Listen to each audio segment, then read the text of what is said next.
전능하신 나의 주 하나님은 능치 못하실 일 전혀 없네. 우리의 모든 간구도 우리의 모든 생각도 우리의 모든 꿈과 모든 소망도 신실하신 나의 주 하나님은 우리의 모든 괴로움 바꿀 수 있네. 불가능한 일 행하시고 죽은 자를 일으키시니 그를 이길 자 아무도 없네.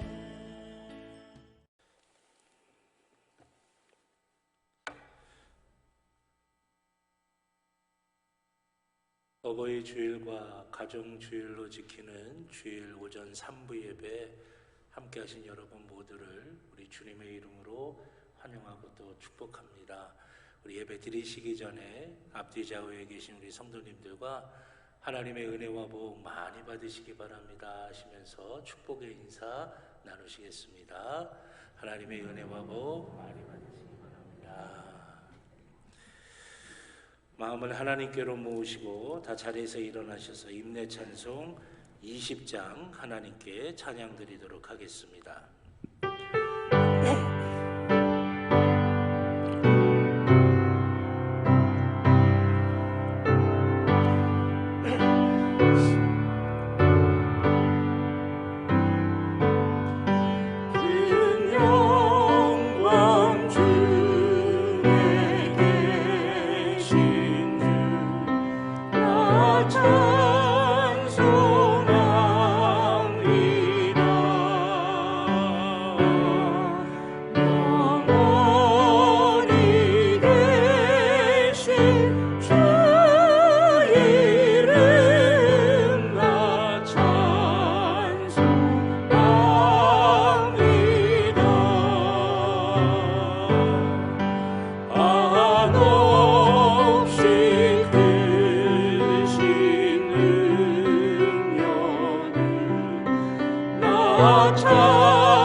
내 영혼아 여호와를 송축하라.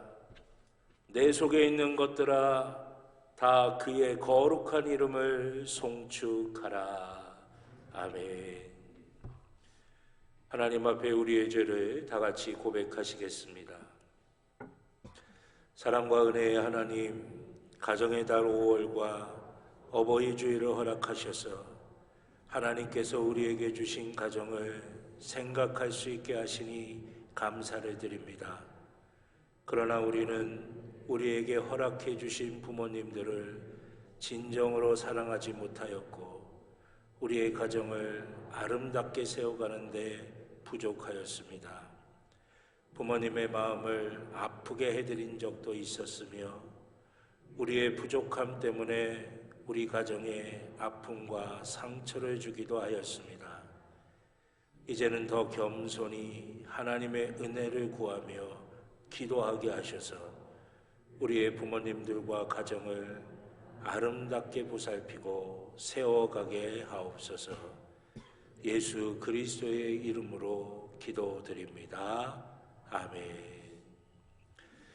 지난 한 주간 우리의 모든 개인적인 죄를 주님 앞에 참여하며 회개의 기도를 드리겠습니다.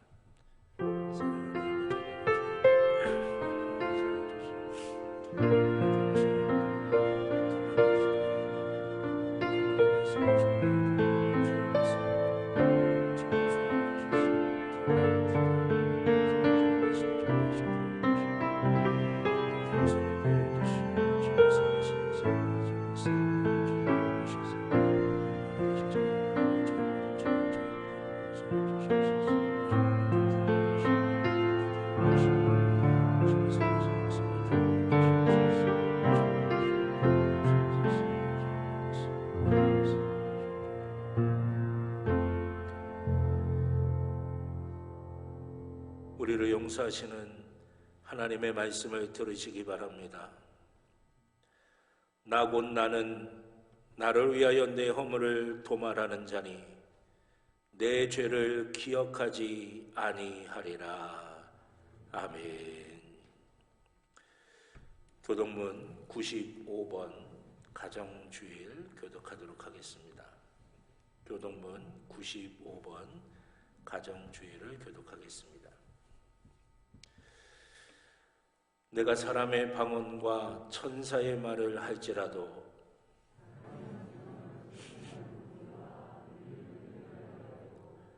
내가 예언하는 능력이 있어 모든 비밀과 모든 지식을 알고 또 산을 옮길 만한 모든 믿음이 있을지라도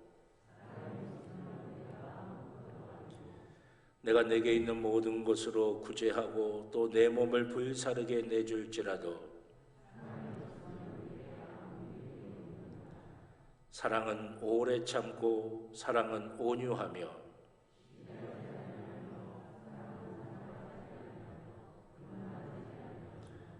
무례히 행하지 아니하며 자기의 유익을 구하지 아니하며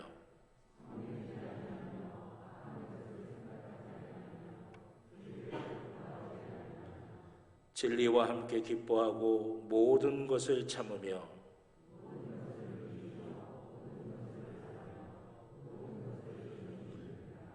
사랑은 언제까지나 떨어지지 아니하되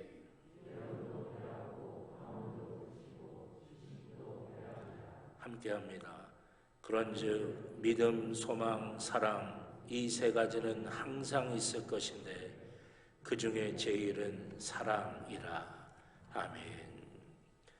사도신경으로 우리의 신앙을 고백하시겠습니다.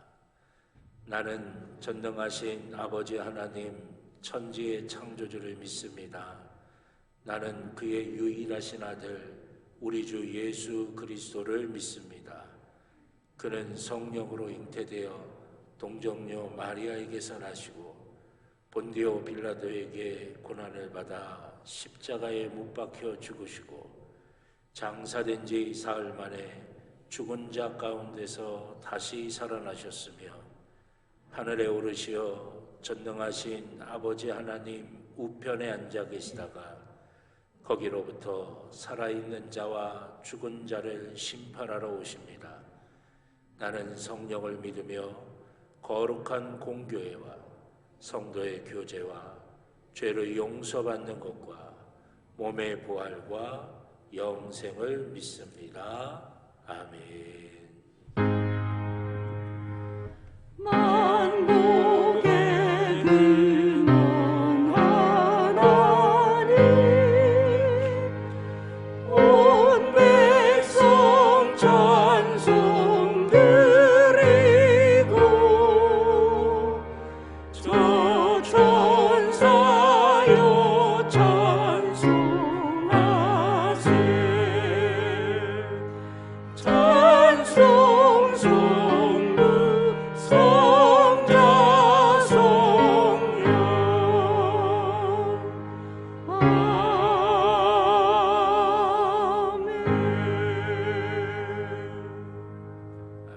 자리에 앉아 주시기 바랍니다. 나영숙 장로님 기도하시겠습니다.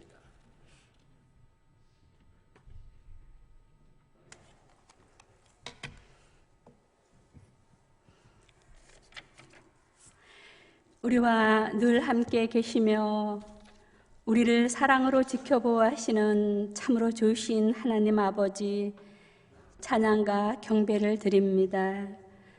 이 시간 온 마음과 정성을 다해 예배드릴 때 기쁘게 받아 주시옵소서.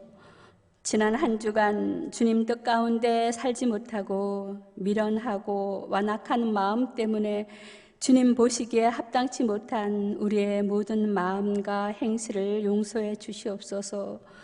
진실된 마음으로 회개하오니 보혈의 능력으로 덮어 주시옵소서. 은혜의 하나님, 오늘은 어버이 주일입니다.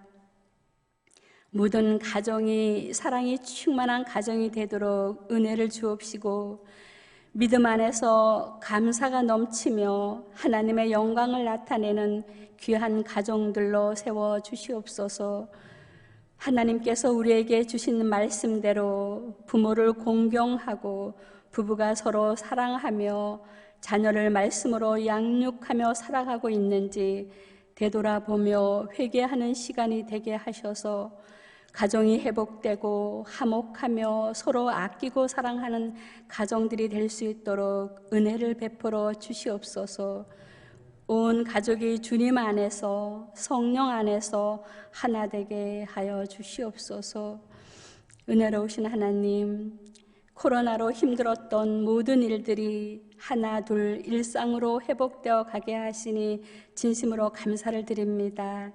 이제 우리도 모이기에 힘쓰고 선교와 봉사에 힘쓰며 교제 속에 웃음과 기쁨이 넘치는 교회가 되게 하옵소서. 허락하신 주님의 시간에 감사로 마음껏 충성하며 선한 영향력으로 이웃을 섬기는 성도와 교회가 되게 하옵소서. 은혜의 하나님, 우리 담임 목사님 말씀과 사랑과 기도로 우리 성도님들을 섬기실 때 성령의 능력을 충만케 부어 주시옵소서. 영육의 강건함을 주시옵소서. 이 시간 말씀을 선포하십니다. 그 말씀의 능력이 우리의 심령 가운데 충만케 되어서 우리의 영혼이 변화되고 회복되고 치유되는 역사가 나타나게 하시고 참된 평안과 기쁨을 얻는 귀한 시간이 되게 하옵소서. 예배를 돕는 모든 손길 외에도 주님의 은혜가 넘침을 경험하게 하옵소서. 감사드리며 우리를 사랑하시는 예수님의 이름으로 기도드립니다. 아멘.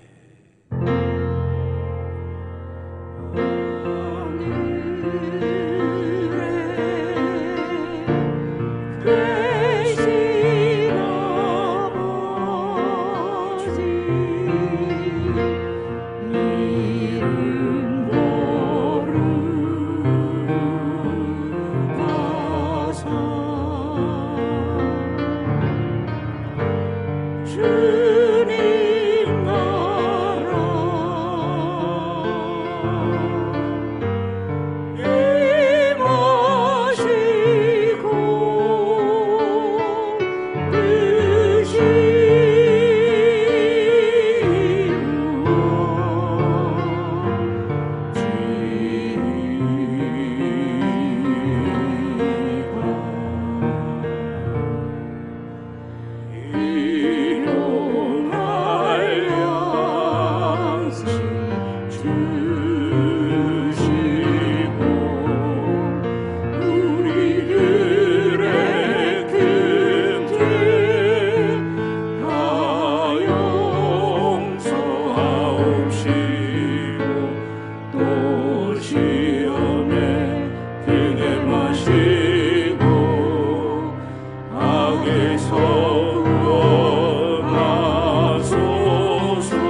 주신 하나님의 말씀은 구약성경 사무엘하 13장 23절로 29절의 말씀입니다. 구약성경 483쪽입니다. 사무엘하 13장 23절부터 29절까지의 말씀입니다.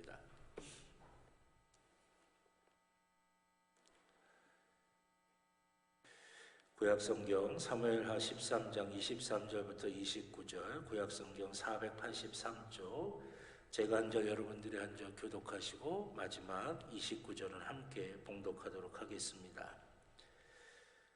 만 2년 후에 에브라임 곁 바알 하솔에서 압살롬이 양털을 깎는 일이 있음에 압살롬이 왕의 모든 아들을 청하고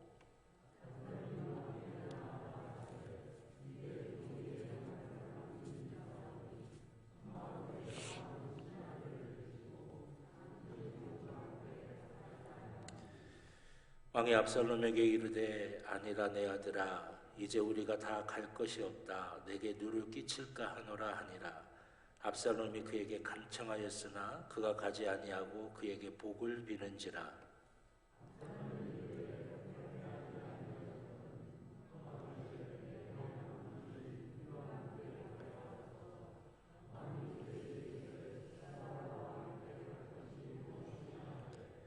압살롬이 간청하며 왕이 암논과 왕의 모든 아들을 그와 함께 그에게 보내니라.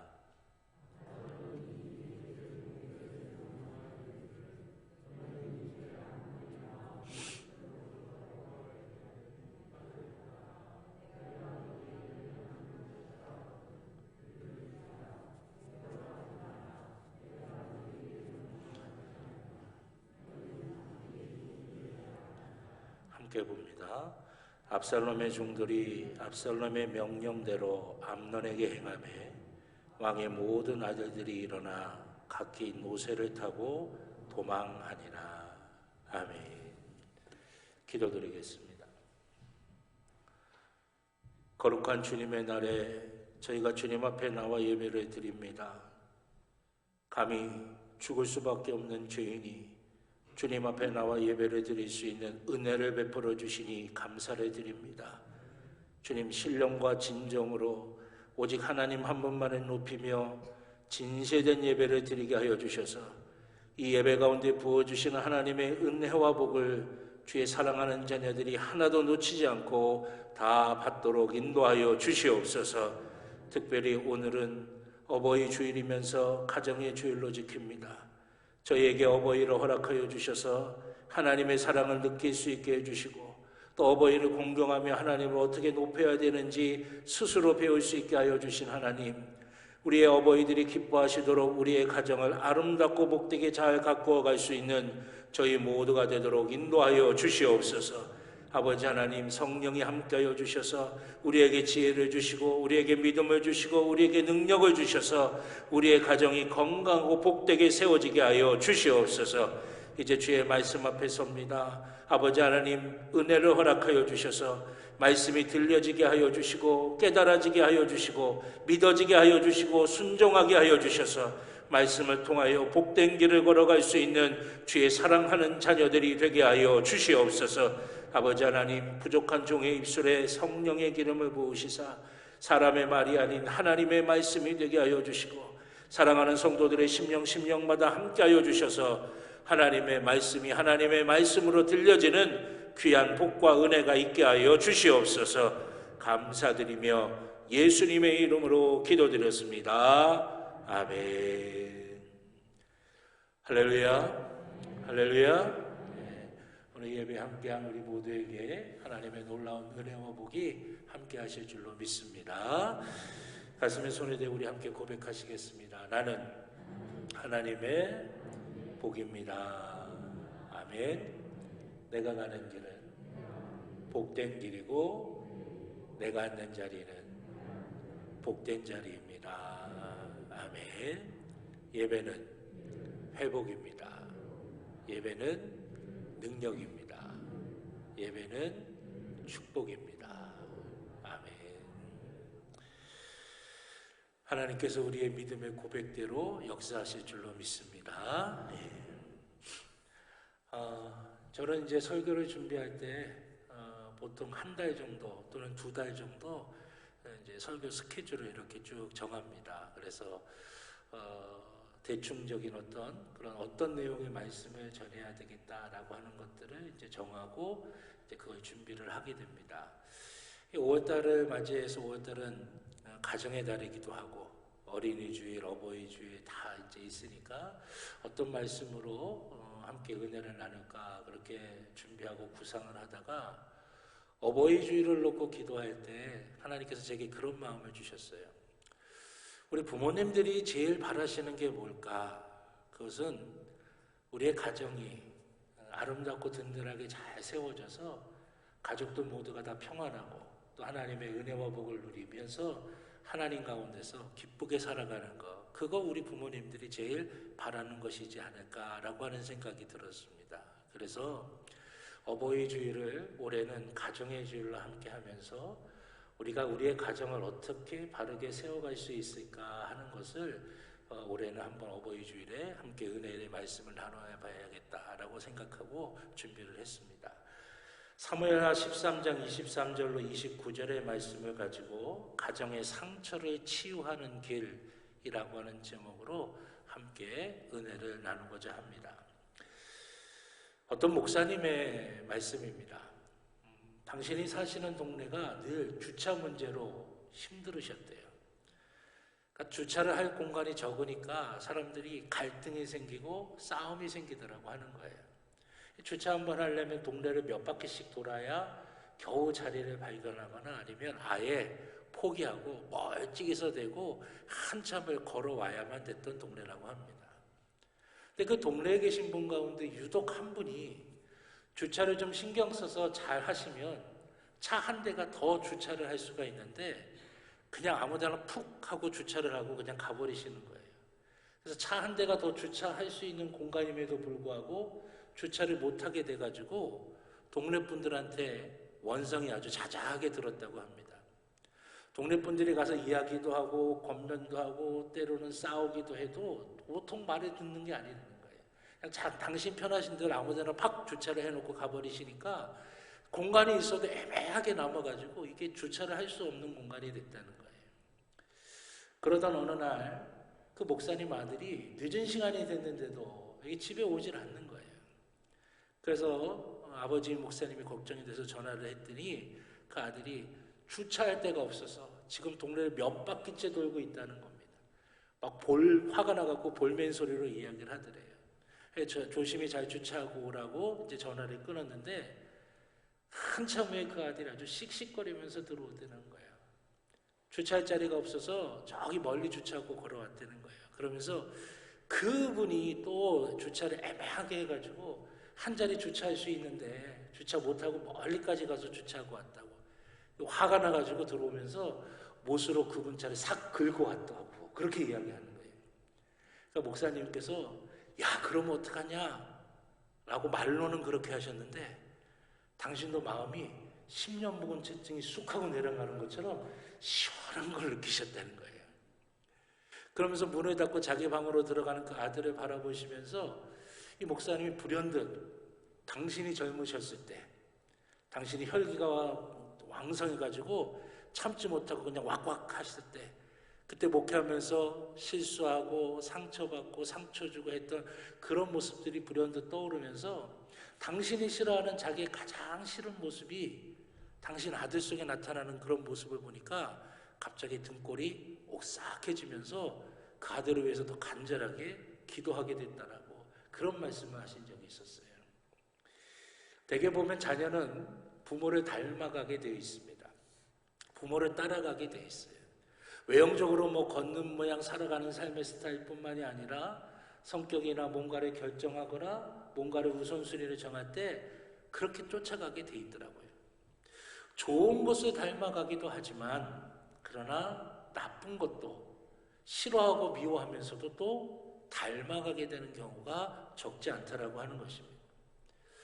부모의 마음이 넉넉하고 여유 있고 긍정적이면 자녀들의 생활하는 모습도 여유 있고 넉넉하고 긍정적이게 돼요. 근데 부모의 마음이 거칠고 부정적이면 자녀가 말하고 행동하고 결정하는 모든 것도 거칠고 부정적이게 되는 경우가 적지가 않습니다. 그러므로 여러분, 우리가 자녀들한테 말로 뭔가를 이야기하는 것보다 우리의 모습을 온전하게 해서 자녀들이 그것을 보고 따라갈 수 있게 만들어주는 게 가장 좋은 교육 가운데 하나이지 않을까 싶습니다. 그래서 내가 그토록 싫어하는 내 모습이 가족들에게 보이기도 하고, 때로는 늘 언제나 가까이 있고 또 언제나 그 자리에 있을 거라고 하는 그 생각 때문에 우리의 가족들이 우리의 우선순위에서 밀릴 때가 있어요. 또 함부로 대하게 될 때도 있어요. 그러면서 가족들끼리 서로 상처를 주고받게 되는 경우가 적지가 않다라고 하는 것입니다. 하나님께서는 우리에게 가정을 허락해 주실 때 그 가정의 사랑 안에서 상처가 치유되고 서로 보듬어주면서 그렇게 지내도록 우리에게 가정을 허락해 주셨는데, 우리가 광야 같은 이 땅의 삶을 살아가다 보니까 오히려 거꾸로 가장 가까이 있고 늘 있을 것 같고 만만하고 늘 내 편하게 대할 수 있는 그 가족들에게 오히려 상처를 입히고 상처를 받게 되는 일들이 벌어진다라고 하는 것이에요. 오늘 읽은 본문의 말씀은 사무엘하 13장의 내용인데, 이 사무엘하 13장에는 상처로 얼룩진 가정의 이야기가 등장을 합니다. 근친상간이 이루어지고 형제가 형제를 죽입니다. 심지어는 아버지를 공격하는 일까지도 벌어지게 되는 게 사무엘하 13장에 나오는 이야기예요. 근데 더 놀라운 사실은 그 상처투성인 그 가정의 가장이 누구냐면 바로 이스라엘의 가장 위대한 왕이라고 일컬어지는 다윗이라고 하는 사람입니다. 믿음의 사람이요, 이스라엘의 가장 위대한 왕인 다윗의 가정이 온갖 상처투성이로 얼룩져 있고 있다라고 하는 것입니다. 왜 다윗의 가정이 그렇게 되었을까요? 그 근본적인 원인은 사무엘하 11장에 나오는 다윗이 우리아의 아내인 밧세바를 범하는 사건 때문에 시작이 됩니다. 자신의 욕망을 위해서 자신의 충신인 우리아의 아내 밧세바를 범하고 또 그 죄를 감추기 위해서 거짓과 계략으로 우리아를 전쟁터에서 죽게 만든 것입니다. 그러나 여러분, 그 뒤에 다윗의 가정은 산산이 깨어집니다. 암논이 이복 여동생인 다말을 강간하게 되었고, 그러니까 다말의 친오빠인 압살롬이 원한을 가지고 계략을 꾸며서 그의 이복형인 암논을 죽여버리게 됩니다. 자기가 우리아에게 행했던 그대로 다윗이 받게 되는 것이에요.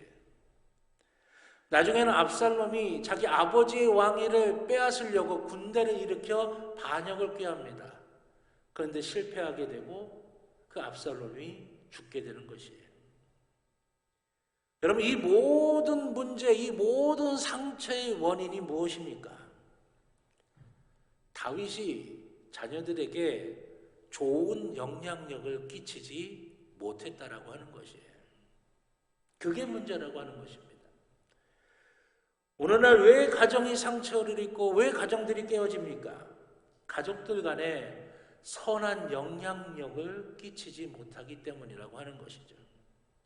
가족들끼리 선한 영향력을 주고받아야 되는데 오히려 가깝다는 이유로 늘 거기 있을 거라고 하는 생각 때문에 늘 만만하다고 하는 이유로 늘 상처를 주고받게 된다라고 하는 것입니다.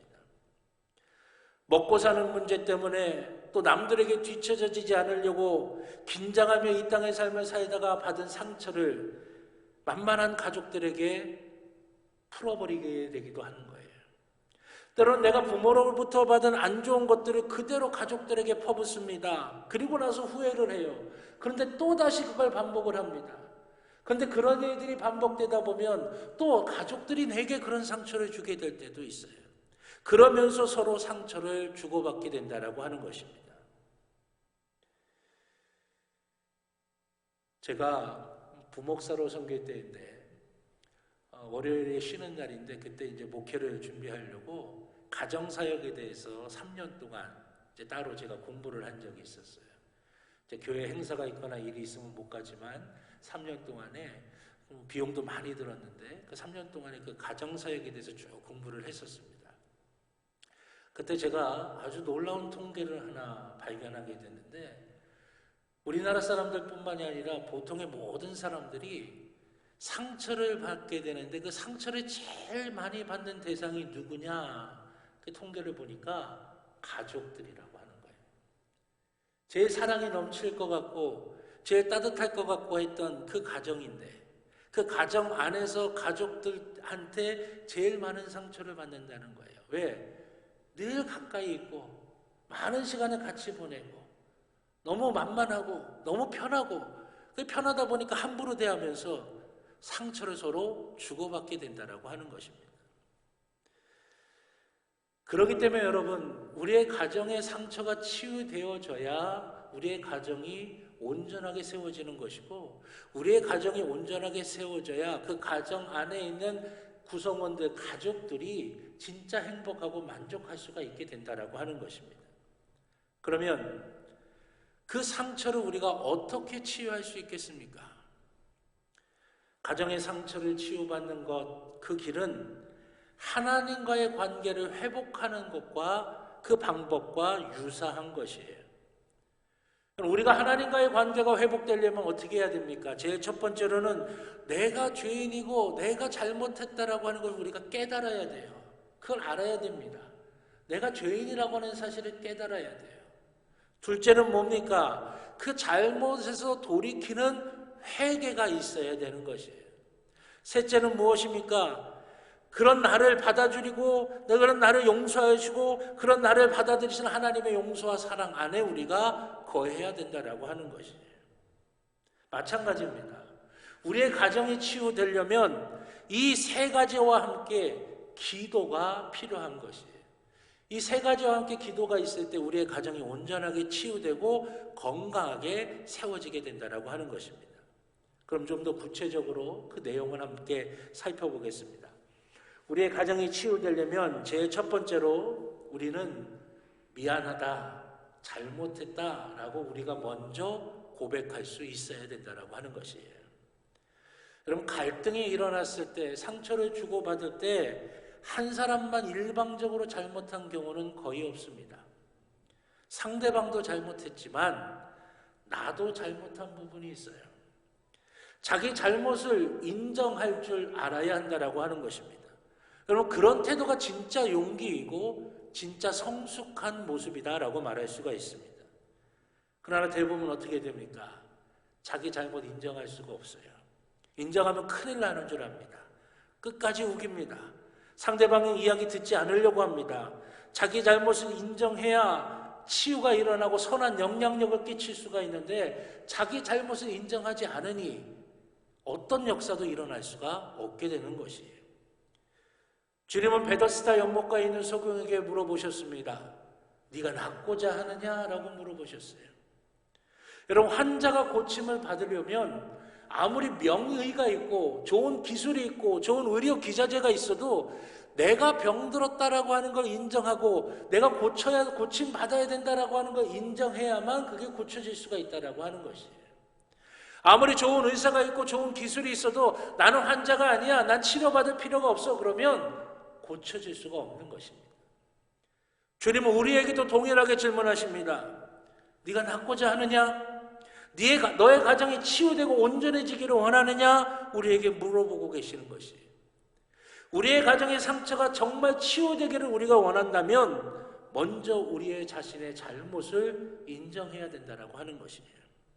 그런데 미성숙하여서 우리가 그렇게 하지 못할 때가 있어요. 늘 다른 사람 탓을 하게 됩니다. 계속해서 다른 사람에 원망하게 돼요. 서로를 탓하고 원망하게 되면서 우리는 맨날 갈등과 상처가 반복이 되는 거예요. 모두가 다 상처투성이가 돼버리고 마는 것입니다. 그러면 가정의 가족들은 선한 영향력을 끼치는 축복의 통로가 되는 것이 아니라 쓴뿌리에서 나오는 쓴 것들을, 독한 것들을, 악한 것들을 서로 나누게 되면서 점점 피폐해지게 된다고 하는 것이에요. 어느 연예인이 상담 프로그램에 나와서 자기의 예전의 모습을 고백했어요. 예전에 아버지와의 관계가 너무나 안 좋았다는 거예요. 아버지랑 대화도 안 되는 것 같고, 아버지만 이야기하면 답답하기만 하고, 때로는 무능력해 보이고 왜 저렇게 하실까라고 하는 생각 때문에 아버지와의 관계가 완전히 막혔다는 거예요. 그런데 어느덧 세월이 지나서 자기가 아버지 나이쯤 되었을 때 자기도 모르는 거 투성이었고, 자기도 세상 살아가면서 두렵고, 자기도 열심히 했는데 내가 마음대로 원하는 대로 되지 않아서 내 무능력을 절감할 때도 있고, 그러면서 그런 생각이 들었다는 거죠. 아, 그때 아버지도 그러하셨겠구나. 그때 아버지도 무서웠을 거고, 그때 아버지도 최선을 다했는데 안 되셨을 거고, 얼마나 답답하셨을까. 그런 마음이 들어서 이제는 늙으신 아버지, 그 아버지를 찾아가서 두 손을 붙잡고 눈물을 흘리며 아버지, 제가 잘못했습니다. 아버지, 제가 잘못했어요 하고 아버지하고 화해를 하게 됐다는 이야기를 했던 적을 제가 들은 적이 있어요. 마찬가지예요. 여러분, 운전할 때도 마찬가지 아닙니까? 차선을 바꿔서 끼어들어야 될 때가 있죠. 그때 창문 한번 내리고 손 한번 흔들어서 미안하다고 표시하면 대부분 다 양보해 줍니다. 먼저 가라고 그래요. 그런데 그러지 않고 서로 자동차 머리를 누가 더 빨리 집어넣냐 갖고 하다가 스트레스 받고 싸움 막질이 일어나는 거예요. 양보해서 들어왔으면 미안하다고 고맙다고 비상등 한번 켜주면 되게 다 이해가 됩니다. 근데 그거 안 되니까 또 앞질러서 앞으로 가고 또 그러고 그러다 보니까 싸움 박질나서 두 분 다 망신당하는 경우들이 있게 되는 거예요. 사랑하신 여러분, 내가 잘못했다고 먼저 말할 수 있는 거는 지는 게 아니에요. 오히려 온전케 하게 만드는 겁니다. 특별히 우리의 가정에서 가족들과는 내가 먼저 잘못했다, 내가 미안하다라고 이야기해 줄 수 있을 때 가정이 치유되고 회복되어서 온전하게 세워지게 되는 줄로 믿습니다. 우리 사랑하는 평창제일교회 믿음의 식구들은 내가 먼저 미안하다고 먼저 말할 수 있는 그 용기가 진실된 용기가 늘 있기를 주님의 이름으로 축원합니다. 두 번째는 상처를 입히는 행동을 그쳐야 한다라고 하는 것입니다. 그럼 관계가 회복되기 위해서, 서로에게 좋은 영향력을 끼치기 위해서 가장 중요한 것은 자기 변화입니다. 가정에서 갈등이 생겼으면 먼저 내 자신이 고쳐야 될 부분을 고쳐야 하는 것이에요. 그래야 상대방도 변화가 되는 것입니다. 여러분, 인간관계는 마치 전쟁하듯이 나가자, 싸우자, 이기자 이렇게 해서 변화되는 게 아니에요. 오히려 그렇게 하면 다 상처를 받습니다. 다 피 흘리며 아파하고 괴로워하는 것이에요. 제가 목회를 하다 보니까 결혼식 주례를 30대서부터 주례를 하게 됐어요. 예배를 드리고 말씀을 전해야 되는데 도대체 무슨 말씀을 전해야 될까 제가 고민을 하다가 제가 경험한 것을 전해줘야 되겠다라고 해서 제가 결혼 예배를 집례할 때 설교 가운데 꼭 이 이야기를 집어넣습니다. 세상 사람들은 신혼을 한 사람은 신나고 한 사람은 혼나는 것이라고 그렇게 해서 신혼이라고 한다는 거예요. 왜? 누가 주도권을 갖느냐 갖고 서로 싸운다는 것이죠. 근데 그거 아무짝에도 쓸모없는 일이에요. 제 경험으로는. 제가 저희 아내랑 결혼을 할 때 저희 아내가 저랑 같이 신학을 했거든요. 근데 제가 학교를 늦게 들어갔기 때문에 학번으로는 제 아내가 저보다 선배님이에요. 한참 선배님입니다. 그러니까 제가 저희 아내랑 결혼한다고 이야기했더니 제 주변에 있는 사람들이 선배님하고 결혼하니까 초장의 길을 확 잡아야 돼. 초장에 길을 다 꺾어야 돼. 안 그러면 평생 끌려간다. 막 그러는 거예요. 그래서 제가 또 순진하지 않습니까? 말 잘 듣잖아요. 그래가지고 그래야 되는 줄 알고 결혼 초반에 그냥 제가 확 끌고 가려고 그랬어요. 근데 저희 아내가 제가 막 뭐라고 해도 예 알겠습니다. 그리고 막 뭐라고 해도 예 알겠습니다. 그리고 이것도 잘하십니다. 저것도 잘하십니다. 막 그러는 거예요. 근데 여러분, 그렇게 20년 결혼 생활 하다 보니까요, 요즘은 제가 저희 아내를 각하로 모시면서 살게 되더라고요. 강하면 부러지게 돼 있어요. 또 상처만 입게 됩니다. 이긴 것 같지만 지는 게 되는 거예요. 강하게 남을 바꾸려고 하면 상처가 생기고 그 상처는 또 다른 상처를 부릅니다. 상황을 악화시키는 것이에요. 그러므로 가족들은 서로 상처를 주지 않으려고 최선을 다하고 상처를 주는 행동을 멀리해야 하는 것입니다. 특히 사소한 일 때문에 생긴 상처를 잘 해결할 수 있어야 돼요. 사소한 일이 큰일이 되는 경우가 적지 않기 때문입니다.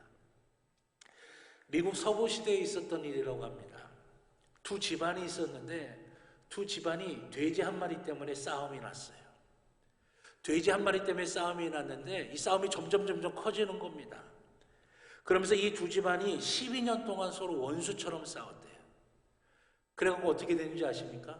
한 가정은 그 12년 동안 싸우는 동안에 3명이 죽었어요. 그 싸움 때문에. 또 다른 가정은 7명이 죽었어요. 거기서 끝나는 게 아니라 오고 가다가 다른 사람이 그 싸움들 때문에 2명이 죽었다는 거예요. 무려 12명이 죽은 거예요. 여러분 생각해 보세요. 돼지 한 마리와 12명의 사람의 목숨인데 이게 비교가 되는 겁니까? 그 돼지 한 마리 때문에 싸웠던 그 작은 일이 12명의 생명을 앗아가는 엄청난 비극적인 사건으로 변제되었어요. 이런 일이 비일비재하다라고 하는 것입니다. 사소한 일에서 큰 싸움이 될 수가 있어요. 특별히 우리가 일상의 삶을 살아가면서 작은 말 한마디 때문에 감정이 상하게 되고 감정이 상하게 되면서 큰 싸움으로 번져서 되돌릴 수 없는 상처를 당하는 때가 적지 않아요. 그렇기 때문에 여러분 우리가 특별히 가족들 간에도 말에 대해서 조심해야 된다라고 하는 것이죠. 작은 말 한마디에 상처가 되지 않도록 우리의 말을 잘 관리할 수 있고 우리의 말을 잘 지켜나갈 수 있어야 된다라고 하는 것이에요.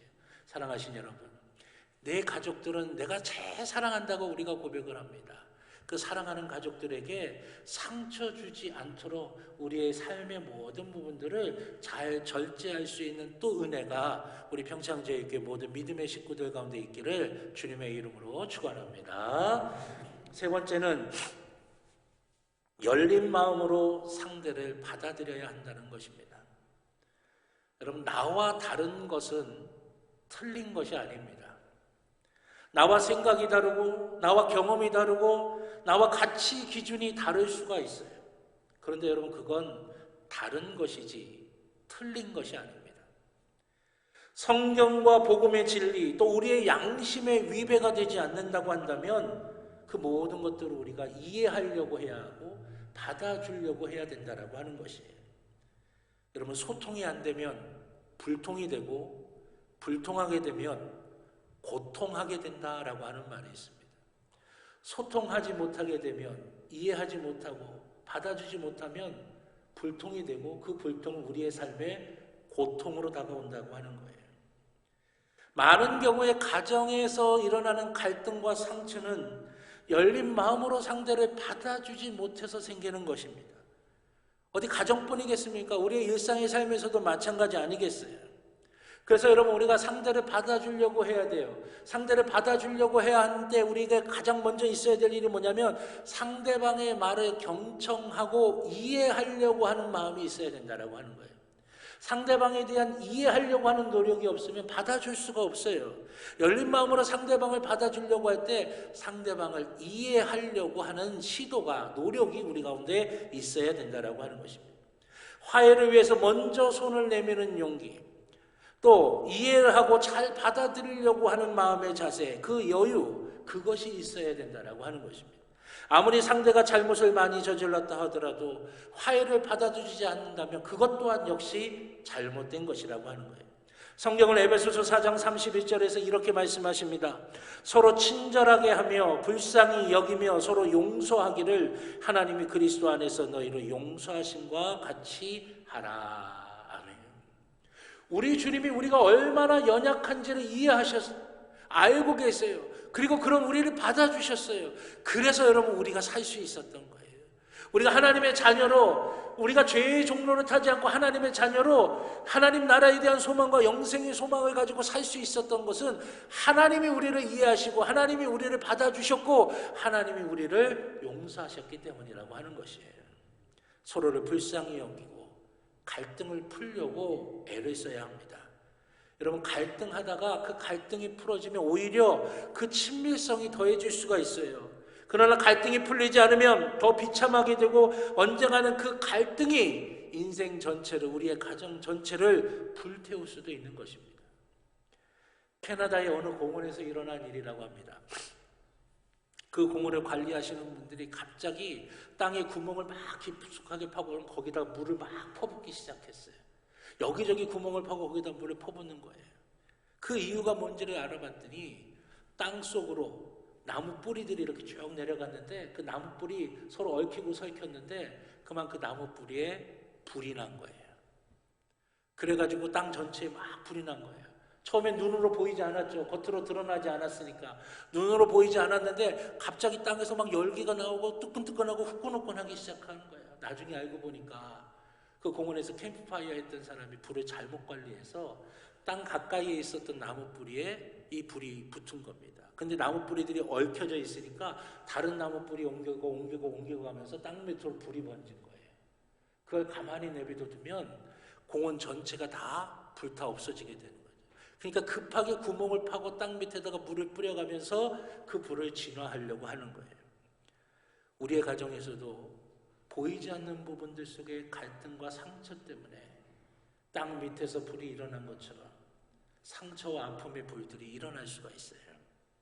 잘 감추고 보이지 않는다고 되는 게 아닙니다. 그 열기가 느껴지게 되는 거예요. 만약 그것을 끄지 않으면 그것은 가정 전체를 태울 수도 있는 것이에요. 그러므로 여러분, 뿌리에 붙은 불을 확실하게 하루빨리 꺼야 하는 것입니다. 그것을 위해서 필요한 것이 뭐냐? 상대방을 이해하려고 경청하고 받아들이려고 하는 마음의 자세가 있어야 된다라고 하는 것입니다. 사랑은 용서하는 것입니다. 용서가 뭡니까? 상대방을 받아주려고 하는 거예요. 상대방을 이해하려고 하는 거예요. 그게 바로 용서이고 그 용서가 바로 사랑이라고 하는 것입니다. 사랑하신 여러분, 사랑을 잃어버리면 선한 영향력을 끼칠 수가 없습니다. 상처만 남게 되는 겁니다. 열린 마음으로 이해하고 용서하고 받아줄 때 갈등이 해결되어지고 치유와 회복의 역사가 일어나게 되는 것입니다. 마지막 네 번째로는 기도로 성령 충만해야 한다라고 하는 것입니다. 우리가 아무리 이론적으로 무장을 해도 하나님께서 도와주시지 않으면 아무것도 할 수가 없습니다. 그래서 여러분, 기도해야 하는 것이에요. 기도해야 성령이 충만해집니다. 성령이 충만해져야 치유의 역사가 일어나게 된다라고 하는 거예요. 여러분, 왜 성령이 충만해야 가정이 치유되고 가정이 회복되는 줄 아십니까? 성령이 충만하면 겸손해지는 거예요. 성령이 충만하면 사랑이 가득하게 됩니다. 성령이 충만하면 무례하게 굴질 않게 되는 거예요. 성령이 충만하면 자기를 내세우지 않습니다. 성령이 충만하면 섬기게 되는 것이에요. 오순절 마가의 다락방에 성령의 충만함을 받은 초대교회 교인들의 특징이 성경에서 뭐라고 말씀하고 있습니까? 사도행전 2장 37절이에요. 마음에 찔려 어찌할꼬 합니다. 겸손한 것이죠. 사도행전 2장 38절 회개하고 세례를 받습니다. 자기를 고집하고 내세우지 않고 하나님을 따르겠다라고 결단하는 거예요. 사도행전 2장 42절 사도의 가르침을 받습니다. 떡을 떼며 오로지 기도하기에 힘씁니다. 무례히 행하지 않는 거예요. 늘 겸손한 거예요. 하나님 앞에. 44절부터 45절 물건을 서로 통용하고 각 사람의 필요에 따라 나눕니다. 섬기는 삶을 살게 되는 거예요. 46절에 날마다 마음을 같이하여 사랑으로 가득하게 되는 것이죠. 그래서 어떻게 됩니까? 47절에 보면 온 백성에게 칭송을 받았다, 그렇게 말씀하고 있어요. 아름다운 인간관계에 아름다운 선한 영향력을 끼치는 존재가 될 수 있었다고 하는 거예요. 여러분, 성령 충만의 가장 큰 특징 가운데 하나는 뭐냐? 내가 선한 영향력을 끼치는 존재가 된다라고 하는 것입니다. 성령 충만하다고 하는 증거는 내게 이런 은사 저런 은사가 있느냐가 아닙니다. 성령 충만하다고 하는 증거는 내가 지금 선한 영향력을 끼치고 있느냐 그러지 못하느냐라고 하는 것이에요. 여러분, 성령의 열매가 뭡니까? 사랑, 희락, 화평, 오래 참음, 자비, 양성, 충성, 온유, 절제라고 하는 이 성령의 9가지 열매는 내가 지금 선한 영향력을 끼치고 있느냐 없느냐 그거에 대한 말씀이에요. 성령의 은사는 성령이 내 가운데 충만할 수 있도록 하나님께서 내게 주신 선물이에요. 근데 여러분, 여기서 멈춰서는 안 돼요. 진짜는 뭐냐? 목적지는 어디냐? 성령의 최종 목적지는 성령의 열매라고 하는 것이죠. 그 성령의 열매라고 하는 게 뭡니까? 하나님이 원하시는 선한 영향력을 끼치는 삶을 말하는 것이에요. 여러분, 자동차에게는 2만 대 이상의 부품이 있다고 합니다. 그 부품의 대부분은 금속으로 되어 있어요. 근데 이 금속들이 움직이는데 마찰 때문에 문제가 될 수 있잖아요. 그래서 뭐가 필요합니까? 윤활유가 필요한 거예요. 엔진이 움직일 때도 엔진 오일을 넣어야 되잖아요. 브레이크도 브레이크 오일이 있어야 부드럽게 자동차가 서게 되는 거예요. 안 그러면 그 금속이 다 깎여서 나중에 큰일이 나게 되는 거죠. 마찬가지입니다. 사람들마다 다 개성이 있어요. 같은 사람들이 없어요. 그런데 그 사람들이 모여 있어도 성령이 충만하게 되면 아름다운 영향력을 끼치면서 아름다운 모습으로 치유와 회복이 일어날 수가 있게 된다고 하는 거예요. 문제는 우리에게 성령 충만함이 있느냐 하는 것입니다. 우리가 기도로 그처럼 성령 충만한 사람들이 될 때 우리는 선한 영향력을 끼치는 사람으로서의 삶을 살아갈 수가 있는 것이에요. 그래서 우리를 통해 우리의 가정이 치유되고 회복되고 우리의 가족들이 서로에게 좋은 선한 영향력을 끼치면서 아름답게 성장하고 성숙할 수가 있게 된다고 하는 것입니다. 하나님이 원하시는 가정의 모습이 바로 이와 같은 것이고, 우리의 가정이 이런 모습이 될 때 누가 제일 좋아하겠습니까? 우리를 사랑하는 우리의 부모님들이, 우리의 어버이들이 그런 가정의 모습을 바라보며 기뻐하고 즐거워하실 수가 있게 된다고 하는 것이에요. 사랑하신 여러분, 우리의 가정이 서로가 서로에게 아름다운 선한 영향력을 끼치며 성숙되어져 가고 아름답게 또 행복하게 복되게 사랑하며 그렇게 세워져가는 복된 가정이 될 수 있기를 우리 주님의 이름으로 간절히 축원합니다. 기도하겠습니다. 사랑과 은혜의 아버지 하나님, 가정은 하나님께서 우리에게 주신 은혜이고 축복임을 믿습니다. 그 하나님께서 주신 그 가정을 아름답게 가꾸어야 하는데, 아버지 하나님, 광야 같은 이 땅을 살아가면서 우리 가운데 쓴뿌리가 생겨서 서로에게 상처를 주고받으며 아파하고 괴로워할 때가 있습니다. 아버지 하나님, 우리가 기도하게 하여 주시옵소서. 우리가 기도함으로 성령의 충만함을 받아서 아버지 하나님, 선한 영향력이 우리 가운데 나타나게 하여 주시옵소서. 먼저 미안하다고 말하고 잘못했다고 말할 수 있는 진정한 용기가 우리 가운데 있게 하여 주시고, 잘못된 부분을 깨닫는 지혜가 있게 하여 주시고, 그 잘못을 반복하지 않는 믿음의 결단이 있게 하여 주시며, 마음을 열고 상대의 이야기를 경청하고 이해하려고 하는 넓은 마음이 우리 가운데 있도록 인도하여 주시옵소서.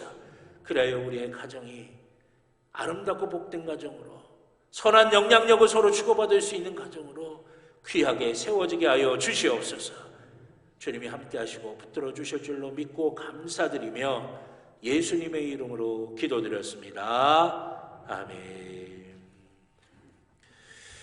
감사합니다. 우리 찬송가 559장 찬양하시면서 드리신 예물 하나님께 봉헌하시겠습니다.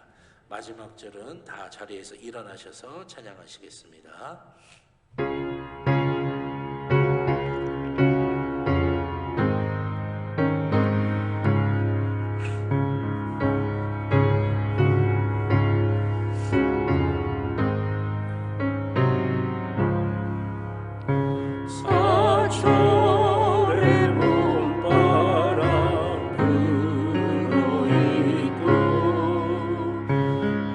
하나님 아버지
이래 사랑에 뭉쳐 있고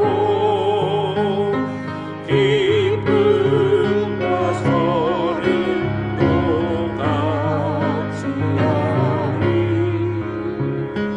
한간의 조가도 전부리라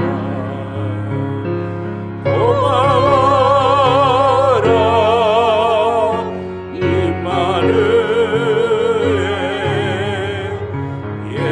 예수만 섬기는 우리지 고마워라 임마누엘 복되고 즐거운 하루하루 아침과 저녁에 수고하여 다같이 일하는 온 식구가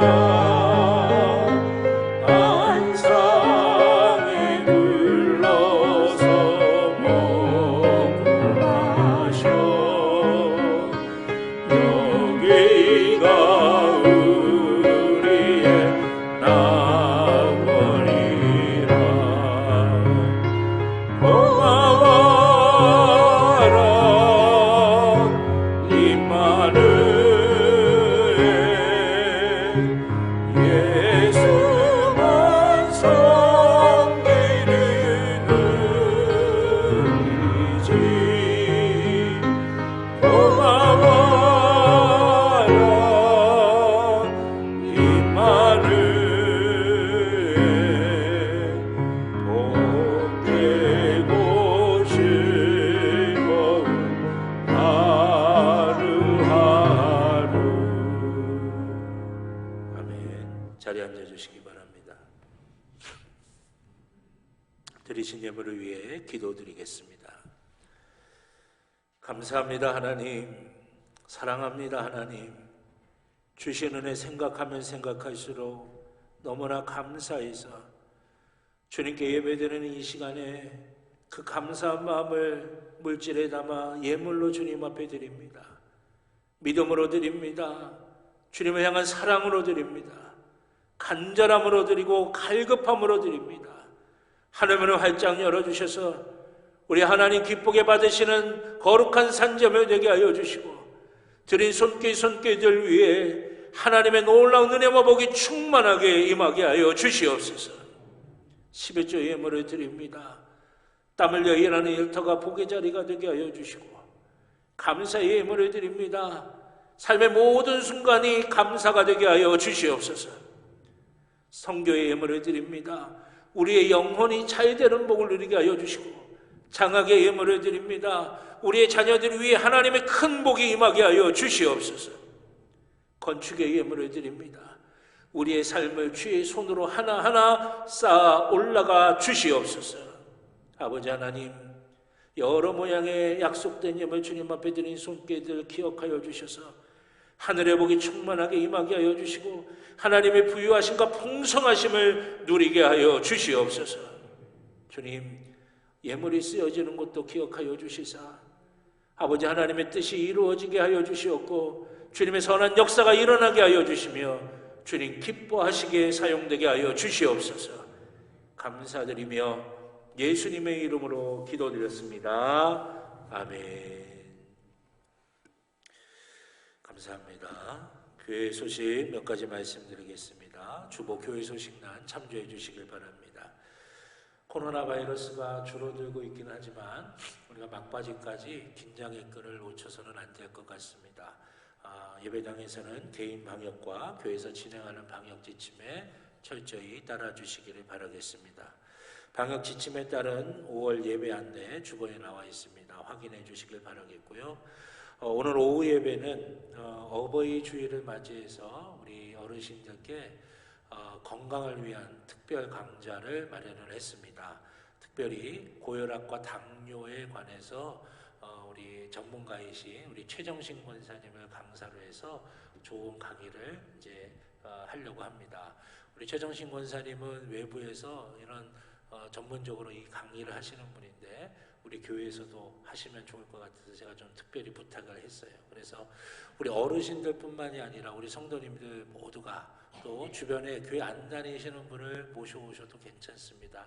건강 강의 들으러 가자고 해서 함께 오셔서 귀한 강의 들으시면서 혈압을 어떻게 해야 되고 당뇨를 어떻게 해야 되는지 기본적인 어떤 지식과 또 관리하시는 법들도 함께 나눌 수 있는 그런 시간 되셨으면 감사하겠고요. 우리 다음 주 오후 예배는 청년부 헌신 예배로 드립니다. 우리 기도하시면서 잘 준비하셔서 진정한 헌신이 될 수 있도록 잘 이렇게 준비하실 수 있길 바라겠습니다. 또 오늘은 우리가 어버이 주일로 지킵니다. 우리 이렇게 가슴에 카네이션 이렇게 다시고 예배 드리시는 모습 뵈니까 참 너무나 감사하고 건강하셨으면 좋겠어요. 우리 교회 어르신들뿐만이 아니라 여러분들 우리 부모님들도 생각하시면서 감사한 마음으로 건강하시라고 하는 마음으로 우리 박수로 한번 우리 축하해 주셨으면 좋겠습니다. 감사를 드립니다. 어버이 주일을 맞이해서 교회에서 교회 어르신들에게 자그마한 정성을 준비했습니다. 그래서 우리 남자 성도님들은 아브라함 성교회, 일남 성교회, 또 우리 여자 성도님들은 안나 여성교회, 또 1부터 4 여성교회까지 예배 마치시고 꼭 교회에서 마련한 선물 꼭 받으셨으면 좋겠고요. 또 성경 일독학교 세 번째 과정 47회 여호수아 에스더 통독 훈련이 내일서부터 진행이 됩니다. 6월 24일까지 진행이 되는데 말씀 가까이 하시면서 늘 말씀 위에서는 신앙이 되게 하여 주시길 바라겠고요. 또 부활절에 성인 세례 예식을 베풀었는데 성인 세례 예식에서 세례 받으신 분들 목양실에 오셔서 기도 받으시고 세례 증서 찾아가시길 바라겠습니다. 남성교회 평창지방연합회 2차 개사회가 오늘 오후 4시 저희 교회에서 있겠습니다.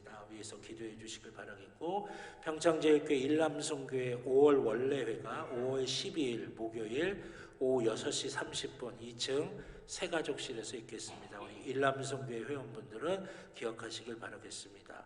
또 주보에는 나와 있지 않지만 오후 예배 시간 특별 강의가 마쳐진 후에 우리 기획위원 우리 장로님들께서는 목양실에 잠깐 모이도록 하겠습니다. 우리 장로님들께서는 오후 특별 강의 끝나고 목양실로 모여주시기를 바라겠습니다. 또 새가족 양육 4조 과정을 다 마치시고 수료식을 2부 예배 9시 예배 때 우리 있었습니다. 우리 고경숙 성도님이신데 계속해서 신앙이 더 깊어지고 풍성한 열매 맺도록 기도해 주시기를 바라겠습니다.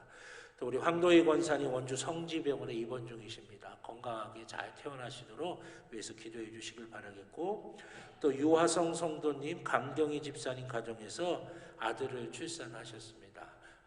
건강하게 복되게 잘 자랄 수 있도록 위해서 기도해 주시길 바라겠습니다. 또 이번 주 제단미화는 이계현 집사님, 김태희 집사님 가정에서 결혼기념 감사로 헌물하셨습니다. 귀한 가정 하나님의 은혜와 복으로 가득 채워지도록 축복하시며 기도해 주시면 감사하겠습니다. 우리 옆에 있는 분들하고 한 번 더 인사하실까요? 한 주간도 승리하시길 바랍니다 하시면서요. 한 주간도 승리하시길 바랍니다. 다 자리에서 일어나셔서 파송의 찬송 우리 주님 말씀하시면 함께 찬양 드리도록 하겠습니다.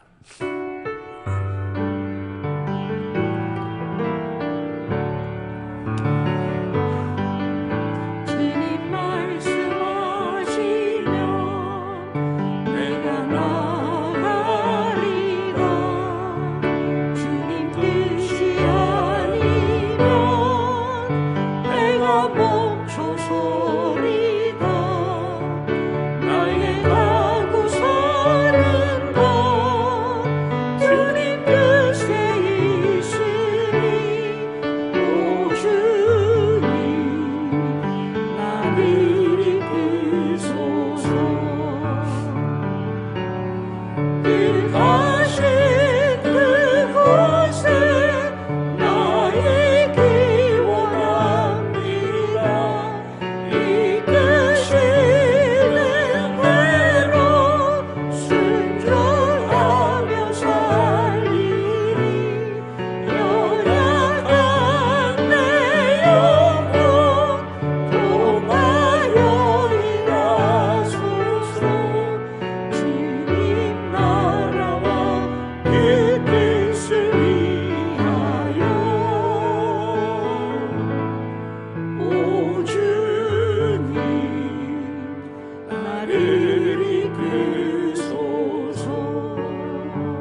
부모님들을 허락하여 주셔서 하나님의 사랑이 어떠한지 어렴풋하게나마 알고 느끼게 해주시고, 또 부모님들을 공경하면서 하나님을 어떻게 높여야 하는지 우리 스스로 배워갈 수 있도록 인도하여 주신 주님 감사합니다.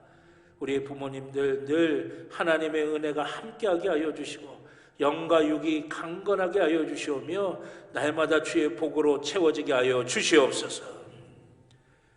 이제는 우리 주 예수 그리스도의 구원의 은혜와 하나님 아버지의 무한하신 사랑하심과 성령님의 감화 감동 인도하여 주시는 귀한 은총이 주의 사랑하는 자녀들의 머리 위에, 그 가정 위에, 그 일터 위에, 그 살아가는 삶의 모든 길들 위에 이제로부터 영원토록 함께하여 주시옵기를 간절히 축원하옵나이다. 아멘.